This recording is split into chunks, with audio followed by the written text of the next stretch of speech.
세상이 어지러워진다. 근데 끝난 것 같지는 않다. 라고 할 때는 여러분들은 무엇을 찾으시겠습니까? 바로 개념이 매우 명확하면서 개념만이 아닌 가능성에 대한 증거도 함께 갖고 있는 명료함. 이 두 개의 조합값을 찾을 겁니다. 최근에 올라간 양자 컴퓨터가 더 가까울까요? 팔런티어의 온톨로지가 더 가까울까요? O2는 그 부분에 있어서 팔런티어는 2024년에는 라이징 스타라는 개념에서 2025년에는 머스트 해브 아이템이라는 성격으로 우리한테 계속적으로 바라봐지지 않을까.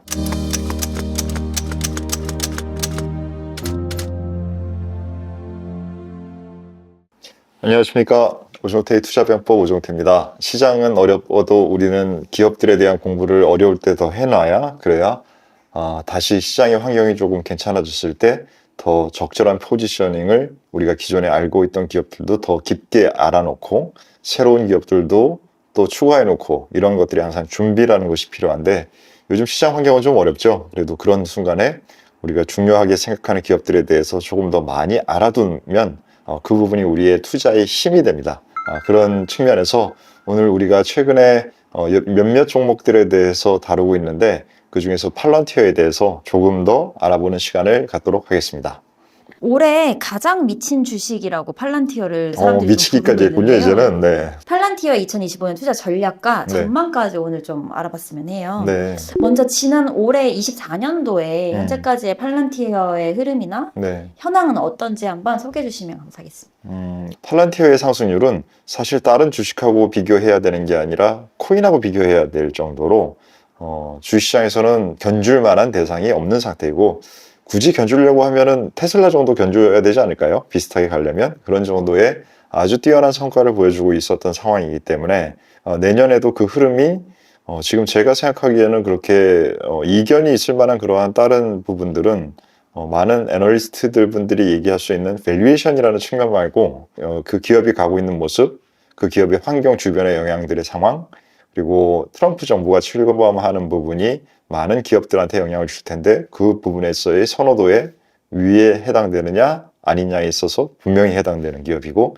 등등의 여러 가지 상황이 기존 추세를 바뀐다라기보다는 2024년에 좋은 추세가 향후에도 지속될 확률이 있다라는 관점이 더 적절하지 않을까라는 생각이 드는데요.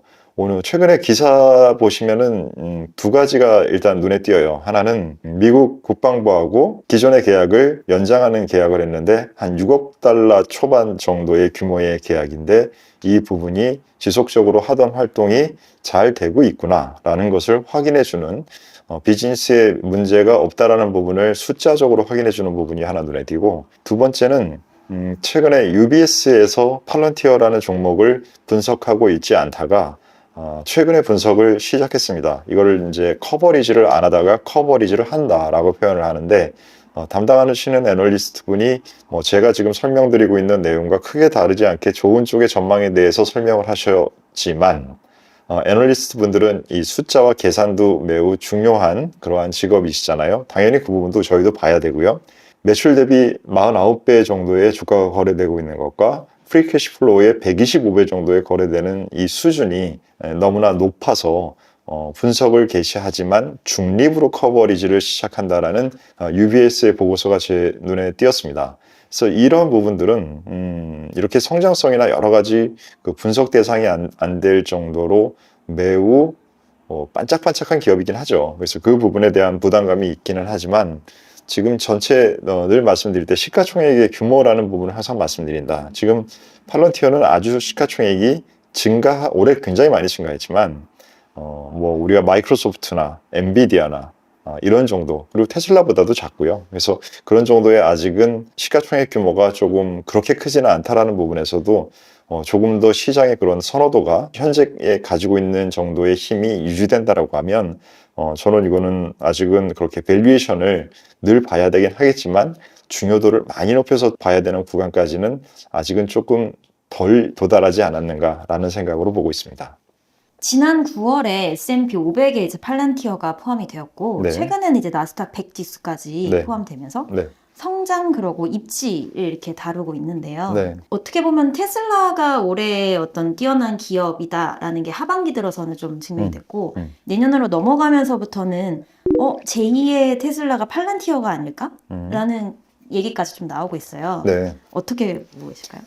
제2의 테슬라다. 그거는 뭐 사람들의 선호도나 이런 부분에서는 그런 식의 표현을 언론이나 투자자들이 많이 쓰시는 게 이해는 되는데 저는 그 두 기업의 성격은 매우 다르다고 생각합니다. 테슬라라는 기업과 팔란티어라는 기업을 비슷하게 본다. 주가 말고 이 두 기업이 비슷해야 되는 부분. 그건 제가 생각하기에는 선장이 매우 스타일이 다릅니다.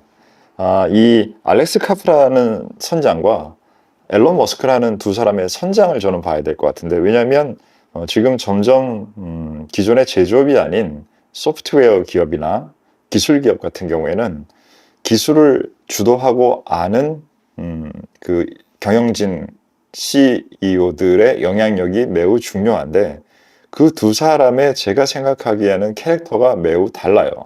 알렉스 카프라는 사람은 뭔가의 사명감이라는 게 저는 많이 느껴지는데, 그 사명감이라는 부분에 있어서 그 주도한 그 개념은 철학적인 부분입니다.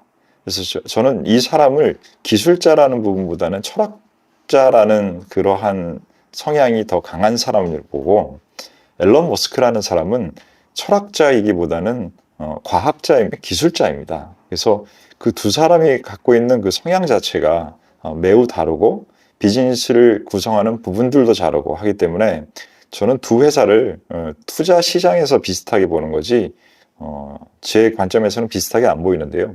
그런 부분을 보려면 이 사람들의 역사랑 상황들에 대해서 조금 더 아는 부분이 필요합니다. 뭐 머스크보다 오늘은 지금은 우리가 팔런티어에 대해서 다루니까 알렉스 카프에 대해서는 조금 여러분들한테 설명을 드리면, 일단 처음에 이 사람은 그 유대인 집안이에요. 할아버지가 유대인으로서 독일에 있다가 미국으로 건너왔습니다. 그래서 그 할아버지가 아들을 낳고 그 아들의 손주가 이제 알렉스 카프고, 어머니는 흑인 예술가세요. 그래서 이 미국의 그러한 어떻게 보면 굉장히 다양한 가치가 섞이는 부분, 이 부분에 섞여서 태어난 것 자체가, 알렉스 카프라는 인물 자체가 그 다양성에 대한 부분과 개방성이라는 바탕 안에 자기의 존재가 생겨난 친구입니다. 그리고 이 친구의 가장 그 핵심적인 부분 중에 하나가 여러분들도 잘 알고 있는 피터 틸이라는 페이팔 공동 설립자인 분이, 이분이 팔런티어를 알렉스 카프랑 같이 선택을 해서 회사를 처음에 창업한 게 이 사람이 지금까지 오게 된 매우 중요한 계기였잖아요. 전공은 둘 다, 피터 틸도 스탠포드 대학에서 철학을 전공했고요.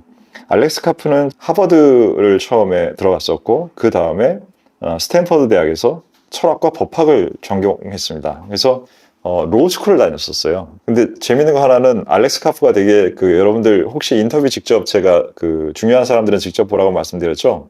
직접 들어보시면 말하다가 이런 거 되게 많이 합니다. 난독증이 어렸을 때 있었어요. 해외에서는 이렇게 되게 다양한 정도의 교육 방식이 있기 때문에 뭔가 어렸을 때 이렇게 뭔가의 디스어드밴티지가 있는 사람들도 참 하버드나 스탠퍼드에 이렇게 공부할 수 있는 그러한 기회를 맞게 된다라는 게, 우리도 좀 그렇게 교육이 많이 좀 다양화됐으면 좋겠다라는 생각을 하고요. 그래서 이 두 사람은 로스쿨에서 같이 공부를 했었고, 그리고 둘이 스파링 파트너, 권투인지 제가 뭐 다른 무술인지는 모르겠는데, 둘이 이제 그렇게 사적으로도 여러 가지 면에서 굉장히 친했던 사이고, 피터 틸은 이미 팔런티어를 세울 때 알렉스 카프는 거의 무명이었던 사람이었고, 이미 피터 틸은 굉장히 유명하고 돈도 많았던 상태였잖아요. 그래서 자기를 왜 코파운더로 선택되었는가에 대해서 많은 사람들한테 질문을 받는데, 그때 피터 틸에 대해서 이렇게 얘기를 하더라고요. 피터 틸이 자기를 정확하게 왜 골랐는지는 사실은 자기는 정확하게 모르겠다. 근데 두 가지 이유 정도가 있는 것 같다. 하나는 자기가 독일계 유대인인데 피터 틸도 독일계 쪽에 그러한 조상이 있습니다. 그래서 문화적인 그러한 일치감이라는 부분이 있다라는 부분의 하나.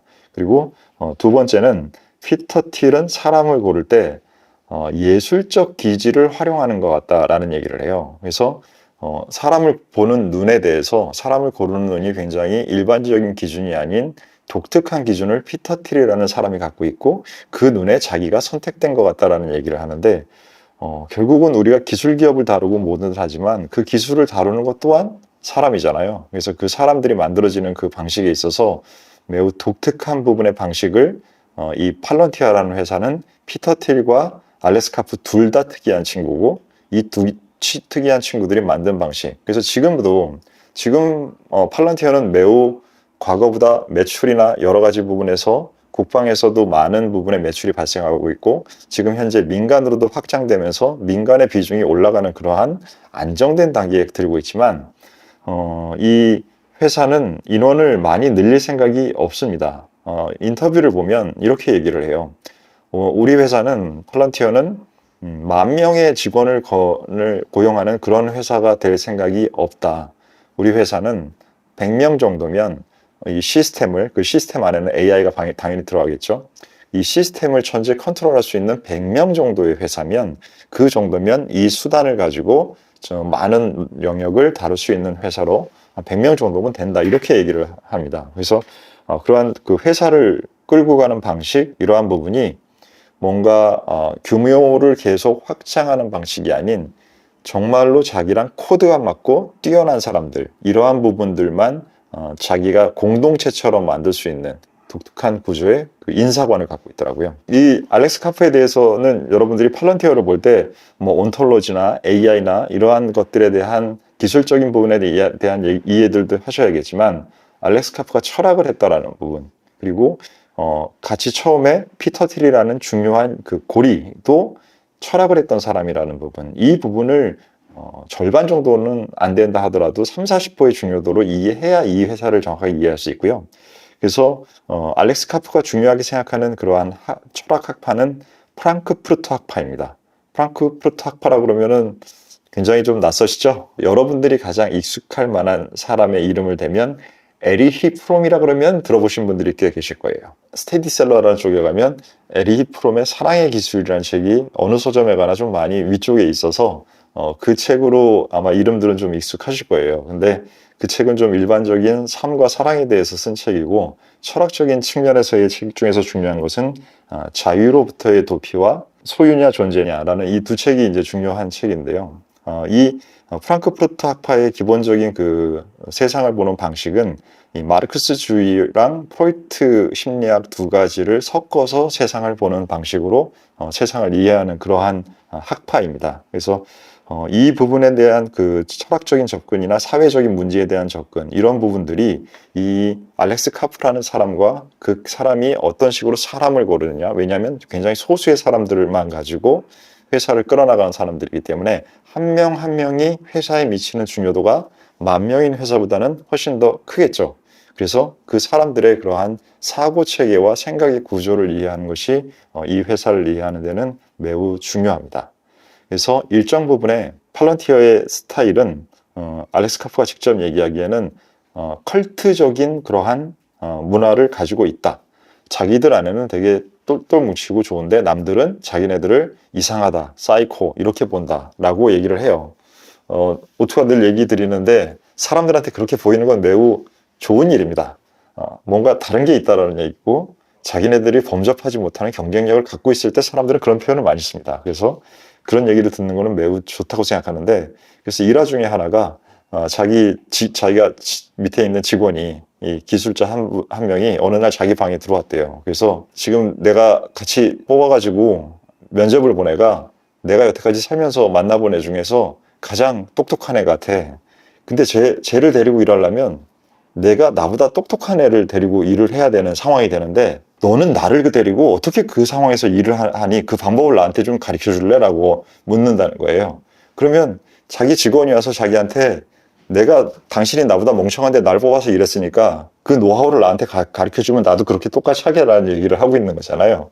이게 일반적인 우리 어디 조직이나 세상에서 보이기는 되게 아마 어려운 문화일 거예요. 그런 식의 분위기가 만들어져 있고 이 사람들은 그 월급은 되게 적게 받고 서로 간의 주식은 갖고 있고 이런 구조를 만든 식으로 그 공동체를 운영하는 방식, 이것이 바로 회사의 서로 간의 직원들 간의 일반적인 관계보다는 공동체 방식의 문화를 형성하는 것이잖아요. 그런 방식으로 회사를 운영하기 때문에 일반적인 회사가 어떤 성과가 나오고 그 성과에 대해서 나눠 갖고 하는 방식, 이 부분과 굉장히 다른 문화적인 그러한 공동체적 성격을 갖고 있다는 것을 팔런티어를 이해하실 때는 이해하는 부분으로 필요한 요소입니다.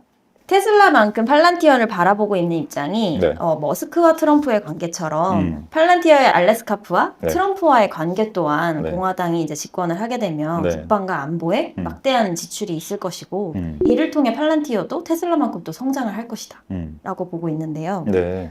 해당 부분에 대해서는 혹시 오트님은 어떻게 생각하고 네. 계실까요? 전혀 잘못 보고 있는 거고요. 지금 생각해 보시면 머스크가 들어가서 하고 있는 게 지금 도지라고 하는 그 부서를 통해서 효율을 높이겠다. 전투기 다 없애, 드론으로 하면 돼, 뭐 하는 짓거리야, 지금 이러고 있는 상황인데 가서 국방 예산을 늘린다는 것 자체가 포인트가 잘못돼 있어요. 자, 생각해 보십시오.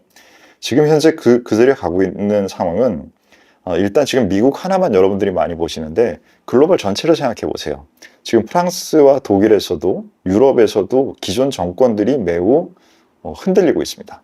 미국에서 트럼프가 1기 때나 지금 이제 새로 바뀌어서 하겠다라는 그 정부를 운영하는 방식도 기존에 한 50년 동안 2차 세계대전이 끝난 이후에 기존 정치권들이 정부를 운영하던 스타일이 아니죠. 그렇기 때문에 지금 막 여러 가지 노이즈가 있고 비용을 확 깎겠다라고 하고 있고 그걸 머스크가 하고 있겠다는 거잖아요.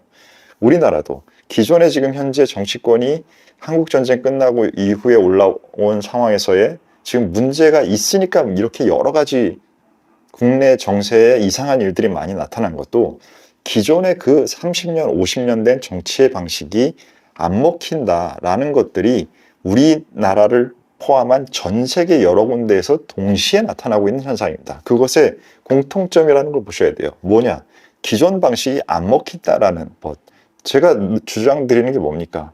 기존의 투자 방식이 단순하게 하면 안 되고 복잡하게 하셔야 된다라는 이 방식이 이제는 바뀌어야 되는 부분을 나타낸다라는 말씀을 드리는 것과 일맥상통하는 얘기예요. 그래서 미국이라는 사회를 볼 때는 미국의 기존 50년, 70년에서 가장 강한 주체는 군산복합 기업이에요. 미국이 1차 대전을 통해서 이미 실질적인 1위가 됐지만 명목적인 1위까지 올라온 건 2차 대전이 끝나고 나서잖아요. 이미 그때부터 전 세계 군사력의 1위는 미국이었습니다. 그 1위가 된 상태에서 지속적으로 계속 그 1위가 돼서 전쟁까지 이기고 1위가 됐다라고 하면 그 전쟁을 1위를 한 주체들이 가장 힘이 센 주체가 되는 게 당연하잖아요. 그렇기 때문에 군사력을 바탕으로 한 부분, 그리고 그게 자본주의로 가면서 기업화된 부분, 이 두 개의 조합값이 군산복합업체란 말이에요. 그런 데들이 지금 여러분들이 다 알고 있는 미국의 가장 그 멋진 전투기들, 스텔스기들을 만드는 그러한 회사들이잖아요. 그러한 데들의 강도를 지금 그 돈을 들어가겠다는 것을 드론으로 바꾸라는 얘기잖아요. 그러면 이게 드론이라는 것이 훨씬 더 효율적이고 더 좋지만 그 기득권을 깰 수 있느냐라는 부분, 지금 현재 전 세계의 정치적인 부분에 의한 기득권의 변동 자체가 매우 흔들리는 부분에서 나타나는 부분들이 많기 때문에 여기서 전쟁이 나지 않는데, 큰 전쟁이 나지 않는데 주요 국가들의 국방비가 올라간다라고 하는 건 미국이 아니라 중국한테 기대해야죠. 중국은 2위에서 1위를 싸움을 하려고 하니까 그쪽이 국방비 비율이 올라가는 거지, 미국에 대한 그런 생각을 하는 건 내가 그 주식 샀으니까 그 주식에 무조건 좋은 얘기 만들고 싶어라는 얘기밖에 안 돼요.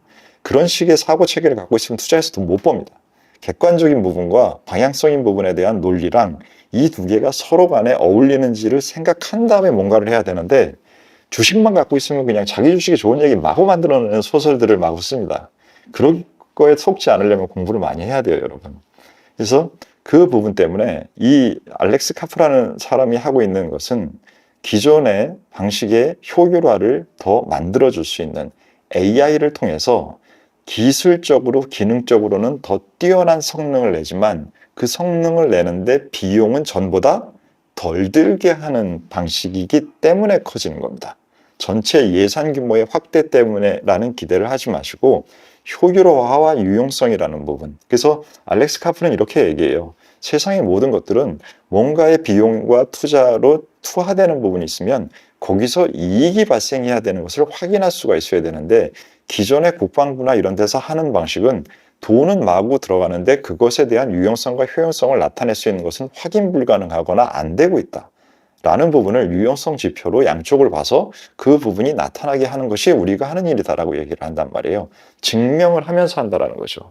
지금 그 증명을 하면서 한다라는 거는 많은 사람들이 할 수 있는 게 아닙니다. 우리도 지금 전후에도 투자를 기본으로 바탕으로 하고 있는 그러한 전후의 모임인데 이 세상에 투자 유튜브가 얼마나 많아요. 수많은 유튜브 중에서 여러분들한테 실제 유용성을 증명하면서 할 수 있는 데가 몇 군데나 되겠습니까?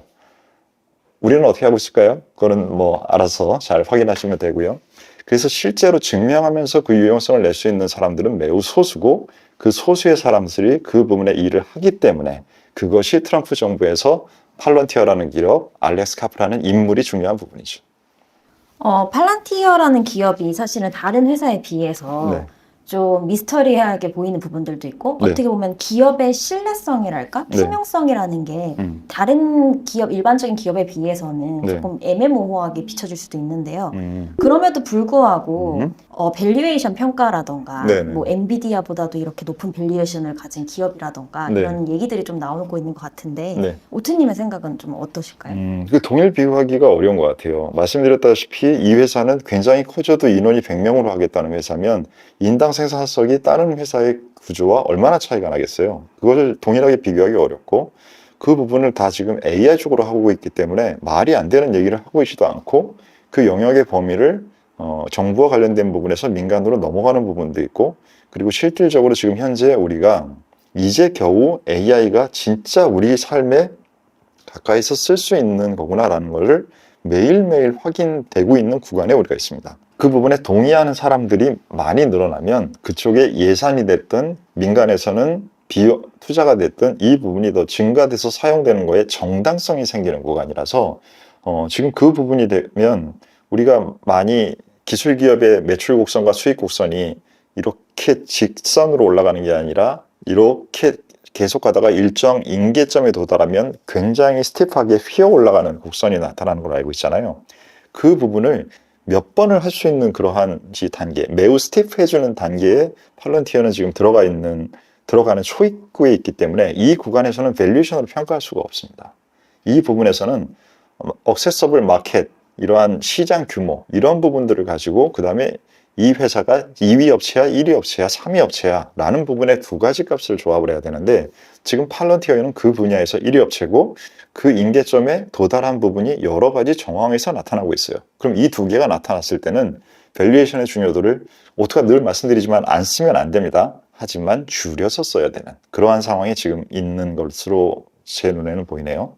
자, 여러분들이 그 팔런티어라고 생각하실 때 금융시장과는 매우 좀 연관성이 낮은 업체라고 생각을 하시는 분들이 계실 것 같아요. 근데 서브프라임 정도 때까지 투자를 하셨던 분들은 아마 매도프 사태라는 것을 기억하실 거예요. 2008년도 12월 달 정도였기 때문에 주식시장이 완전히 박살나서 이제 너무 안 좋았던 그 시점, 그 당시입니다. 그 당시 때 매도프라는 사람이 나스닥 증권거래소 위원장하고 있었던 사람이잖아요. 그 사람이 다단계 사기 쳤던 게 걸려가지고 이슈가 크게 됐었던 그 사건들을 기억하시는 분들이 계실 겁니다.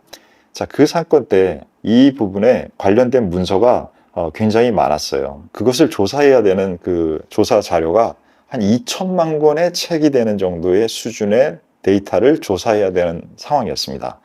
그 조사를 누가 했냐면 바로 팔런티어가 했어요. 그 팔런티어가 자신들의 그 모델을 활용해서 이 부분의 분석을 빨리 끝내줌으로 인해서 이 부분이 빨리 증거로 채택될 수 있는 그 부분에서 팔런티어의 기여가 있었거든요. 그렇기 때문에 우리가 이렇게 생각하는 것만큼 적용될 수 있는 범위의 분야가 이미 과거에서 금융에서도 그 다음에 법적인 사건이었잖아요. 이 사람들 법조인 출신들이라고 얘기 드렸잖아요. 철학과 법학. 그렇기 때문에 금융에서도 사용될 수 있고 법에서도 사용될 수 있고 철학에서도 사용될 수 있겠죠. 그쪽 부분에 대한 내용을 제가 아직 모르겠습니다. 아시다시피 지금 군사적인 부분에서 사용되고 있고 의료 부분에서의 영역이 매우 빨리 확인되고 있고 등등 전체 퍼지고 있는 범위의 속도가 매우 빨라지고 있어요. 그렇기 때문에 기존 한 분야에서의 속도의 증가와 범위의 확대와 확대된 범위에서의 또의 속도 증가, 이런 부분으로 확산값이 매우 입체적으로 커지고 있습니다. 그래서 어떠한 매출을 선적으로만 그려서 우리가 임계치를 도달하고 휘어 올라가는 속도를 생각할 때와 이 부분이 범위, 간단하게 생각해 보시면 여러분들이 키만 크는 게 아니라 살찌면서 키 크는 사람 있잖아요. 그런 사람이 얼마나 풍채가 이렇게 풍채라고 하잖아요. 그럴 때 그러한 풍채의 증가가 있는 부분들이 팔란티어를 볼 때는 생각하면서 봐야 될 부분이겠죠. 그래서 여러분들 많은 사람들이 얘기를 할 때 좀 이상하고 독특하다라고 얘기를 할 때 사실은 그 사람이 독특한 게 아니라 매우 솔직한데 그 솔직함의 대담함을 많은 사람들이 그렇게 나타낼 수가 없으니까 어떻게 저렇게까지 너무 노골적인 거 아니야? 쟤는 왜 저러지? 이런 느낌을 너무나 솔직하고 제대로 하기 때문에 세상에 제대로 할 수 있는 사람들을 그렇게 자주 볼 수 없으니까 제대로 하는 사람인데 그게 이상해 보이는 그러한 상황이 발생할 수 있어요. 이 부분이 제가 보기에는 팔런티어가 상장을 하면서 상장할 때 우리의 회사의 비즈니스가 어떤 식으로 갑니다 라는 부분들에 대해서 거래소에 제출하는 프로스펙처스라는 서류가 있습니다. 그 서류에서 그 부분이 나타나요. 그 서류에서 여러 가지의 내용들을 했는데 우리가 지금 현재는 많이 알고 있는 미국의 편에 서서 미국을 위한 부분에 대한 국익을 우선한다라는 부분, 그 다음에 데이터에 대한 여러 가지의 자기네들의 비즈니스 방식 등등을 써놓은 내용이 있는데 너무 노골적이에요. 그래서 이게 무슨 기업의 설명서 맞아? 정부기관의 설명서 아니야? 라는 정도의 느낌을 주는 그러한 내용들이 지금 올라가는 이 화면에서 보실 텐데 이러한 부분들이 너무나 이상한 행동으로 사실을 보이는데 제가 생각하기에는 이 사람들은 명료한데 너무 명료하다 보니까 그게 사람들이 받아들일 수 있는 명료함에 대한 일반적인 한도를 넘어서는 너무 명료한 거죠. 그 부분 때문에 이렇게 뭔가의 기존적인 사람들의 생각의 범위를 벗어난다라고 한다면 그 생각의 범위 안에 있는 사람이 이 회사를 평가하는 것에 그 부분을 평가할 수 있을까요? 제가 UBS 애널리스트 분께서 전망은 좋지만 중립으로 했다라는 그분은 과연 여기서 같은 그러한 마인드셋을 가지고 평가하고 있을까요? 아니면 일반적인 사람의 범위 안에서 평가를 하기 때문에 중립 의견을 냈을까요? 이 부분을 한번 생각해 보십시오. 2025년의 시작 구간은 사람들이 2024년 11월과 12월 초에 생각하던 매우 순탄한 직선처럼 보이는 그 흐름이 오투는 아닐 것 같다라는, 그래서 현금도 가지고 가고 해지도 포지션을 가지고 간다라는 그 말씀을 12월 중순에 드렸었습니다. 그렇기 때문에 지금 2025년은 생각하는 것보다 그렇게 연초가 쉬운 장이 되지는 않을 확률이 제가 보기엔 높아 보이는데 무언가 세상이 어지러워진다. 근데 무언가 끝난 것 같지는 않다. 라고 할 때는 여러분들은 무엇을 찾으시겠습니까?